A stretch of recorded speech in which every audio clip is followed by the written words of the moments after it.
Price action. ना indicators की भीड़, ना कोई कॉम्प्लेक्स टूल्स, बस चार्ट की साफ सुथरी भाषा और उसका पावरफुल जवाब, प्राइस एक्शन। ये वीडियो आपको प्राइस एक्शन के 5 फाउंडेशन पिलर सिखाएगा रियल एग्जांपल्स के साथ, जिससे आप चार्ट्स को इस तरह पढ़ना सीख जाओगे जैसे कोई किताब पढ़ रहे हो। तो चलिए शुरुआत करते हैं। ट्रेंड की पहचान। प्राइस एक्शन की पहली नींव है ट्रेंड की सही पहचान। कई लोग चार्ट देखकर उलझ जाते हैं, लेकिन ट्रेंड को समझना है तो एक चीज याद रखो, मार्केट कभी सीधा ऊपर या नीचे नहीं जाता, वो सीढ़ियों की तरह चलता है। अगर आप देख रहे हैं हायर हाइज और हायर लोज बन रहे हैं, तो ये एक अप ट्रेंड है। और यहाँ पर अगर आप बाय की स्ट्रेटेजी बनाएंगे तो सफल रहेंगे, क्योंकि प्राइस एक्शन जो कि ऊपर की तरफ जा रहा है, उसके साथ आप ऊपर चढ़ रहे होंगे। वहीं अगर प्राइस बना रहा है lower lows and lower highs, तो ये डाउन ट्रेंड है। और यहाँ पर अगर आप शॉर्ट की स्ट्रेटेजी बनाते हैं, तो प्राइस एक्शन जो कि नीचे की तरफ जा रहा है, आप उसके साथ नीचे उतर रहे होंगे। तो जैसा कि आपने समझ लिया होगा कि ट्रेंड की दिशा में ट्रेड करना ज्यादा शक्तिशाली होता है। इन जो स्टेप्स हैं उनको जोड़ के जो लाइन बनती है, उसको हम ट्रेंड लाइन कहते हैं। और आपकी प्राइस एक्शन ट्रेडिंग की ये पहली दोस्त है। लेकिन कभी कभी प्राइस ना तो ऊपर जाता है और ना ही नीचे जाता है, बल्कि साइड में चलता है, यानी कि प्राइस एक रेंज में फंसा हुआ होता है। ऐसे में पेशेंस और प्लानिंग की जरूरत होती है। एक्शन लेने के लिए इंतजार किया जा सकता है।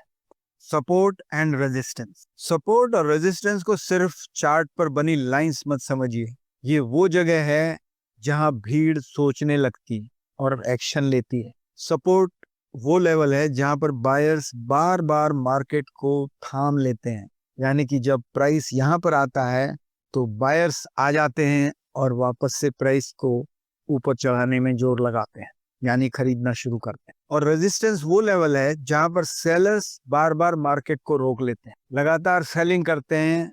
बायर्स से ज्यादा सेलर्स का प्रेशर होता है, इसलिए प्राइस वहां से नीचे गिरता है। जब सपोर्ट टूटता है और गिरावट शुरू हो जाती, तो वही सपोर्ट रेजिस्टेंस की जैसे एक्ट करता है। और जब रेजिस्टेंस टूटकर प्राइस ऊपर बढ़ता है, तो वही रेजिस्टेंस सपोर्ट के जैसे एक्ट कर सकता है। सपोर्ट और रेजिस्टेंस प्राइस एक्शन की बैकबोन है। इन्हें लाइटली मत लीजिए, इन्हें अपनी ताकत बनाइए और इनके बेस पर ट्रेडिंग की स्ट्रेटजीज बनाइए। Candlestick patterns. अब आते हैं चार्ट्स की जुबान पर, यानी कैंडलस्टिक पैटर्न्स पर। हर कैंडल कुछ न कुछ कहानी कहती है, बस आपको उसकी भाषा समझनी।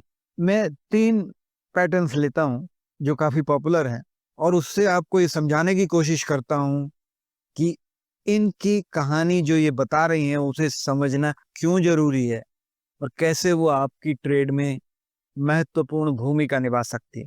सबसे पहला पैटर्न है हैमर। नीचे से लंबी विक और ऊपर छोटा सा बॉडी। जब प्राइस नीचे गिर रहा होता है और फाइनली हैमर बनता है, इसका मतलब ये है कि बायर और सेलर्स की जो लड़ाई चल रही थी उसमें अब तक तो सेलर जीत रहे थे, लेकिन यहां पर भी इस कैंडल में शुरू में सेलर्स ने जोर लगाया तो प्राइस यहां तक नीचे तक आया, लेकिन बायर्स का जोर उनसे ज्यादा रहा और फाइनली तो छोटी सी बॉडी के साथ वो कैंडल बनी। इसका मतलब अब बायर हावी हो गए, यानी परिवर्तन हो गया है। जैसा कि आप देखते हैं, इसके बाद प्राइस ऊपर जाने लगता है। ये हैमर पैटर्न जो है, अगर आप अच्छी तरह से समझ गए तो आपकी ट्रेडिंग बहुत अच्छी हो जाएगी। तो ये तो था एक बुलिश पैटर्न। अब हम एक बेरिश पैटर्न का एग्जांपल लेते हैं, बेरिश एनगल्फिंग। यहाँ पर एक बड़ी रेड कैंडल है जिसने पिछली ग्रीन कैंडल को पूरी तरह से निगल लिया है, और उसके पहले प्राइस जो ऊपर आ रहा था, यानी बायर्स का प्रेशर था और सेलर्स वीक चल रहे थे। इस कैंडल के बनने के बाद वो इक्वेशन बदल गई, अब सेलर्स हावी हो गए हैं। इसका मतलब यहां से प्राइस गिरना शुरू हो सकता है।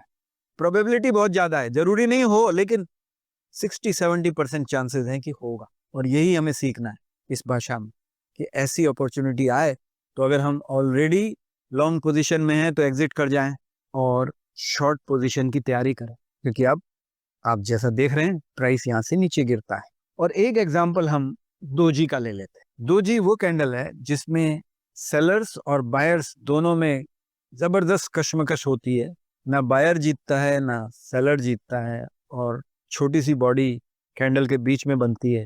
और बड़ी बड़ी विक दोनों साइड बनती है। ये डोजी अलग अलग शेप की हो सकती हैं, लेकिन ये कंफ्यूजन को बताती हैं। इसका मतलब थोड़ा वेट करिए, अगली कैंडल तक वेट करिए और देखिए क्या हो रहा है। हो सकता है कंटिन्यू करे या हो सकता है यहाँ से रिवर्स हो जाए। तो इस तरह से हमने 3 अलग अलग कैंडल पैटर्न्स को देखा, बुलिश, बेयरिश और कंफ्यूज्ड। इन पैटर्न्स के बारे में आगे और बात करेंगे, लेकिन पहले चलते हैं अगले point, price momentum and volatility. Price action में मोमेंटम को पढ़ना बहुत जरूरी है। जब कैंडल्स बड़ी होने लगे और वॉल्यूम हाई हो तो समझो तेजी का टाइम है, और उसी तरह से जो कैंडल्स बड़ी बनने लगे और वॉल्यूम भी हाई हो लेकिन नीचे की तरफ जा रहा हो तो वो मंदी का सिग्नल है। अब हम सिर्फ एक एग्जांपल देखते हैं तेजी का, और मंदी का बिल्कुल उसका उल्टा होता है। तो अगर प्राइस ऊपर जा रहा है और उसके बाद ये 3 बड़ी कैंडल लगातार बनती हैं और वॉल्यूम भी बढ़ता है, तो ये स्ट्रॉन्ग मोमेंटम का साइन तो हो गया।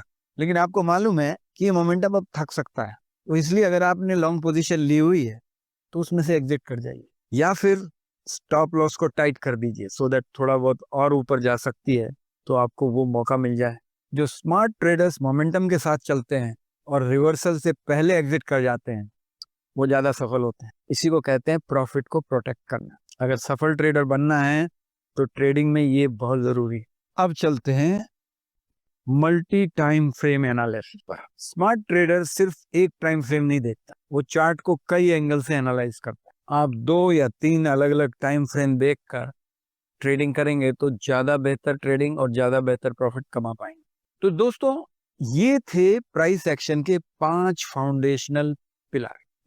ट्रेंड को पहचानिए, सपोर्ट और रेजिस्टेंस लेवल को रेस्पेक्ट कीजिए, कैंडलस्टिक पैटर्न्स को अच्छी तरह से समझ लीजिए क्योंकि ये अपॉर्चुनिटीज देते हैं। मोमेंटम और वॉलेटिलिटी का गेम अच्छी तरह से समझिए ताकि प्रॉफिट को प्रोटेक्ट किया जा सके, और मल्टी टाइम फ्रेम की स्ट्रेटजी बनाइए जिससे कि आप बेहतर रिजल्ट प्राप्त कर सकें। तो इन 5 कॉन्सेप्ट को समझने के बाद आप मार्केट के सिग्नल्स को डिकोड करना सीख जाएं बिना इंडिकेटर्स। तो फिर मिलते हैं अगले वीडियो में, तब तक के लिए हैप्पी एंड प्रॉफिटेबल ट्रेडिंग।